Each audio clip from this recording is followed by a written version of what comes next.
بصوا يا جماعه، النجفه دي الستانلس ده من اليوب، والمسامير دي من السبتيه، واللمط دي من شارع الجمهوريه، والديزاينر مصري، والمصنع في بني سويف. يعني كل حاجه تصنيع وتجميع 100% مصري. ديزاين وكواليتي حلوه جدا، وبرده سعر حلو قوي. تعالوا بقى احكي لكم عن بنسلايت. بنسلايت براند مصري للديكوراتيف لايتنج من 2020.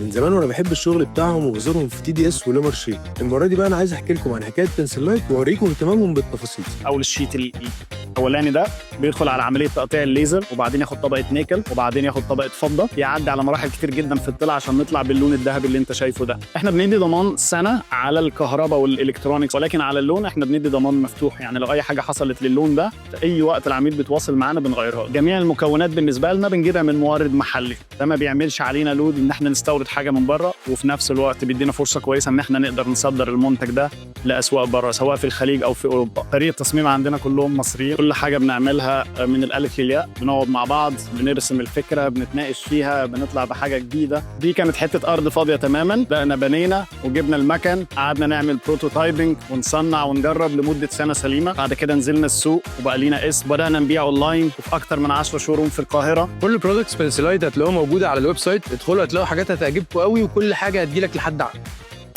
معلومه من المعمل.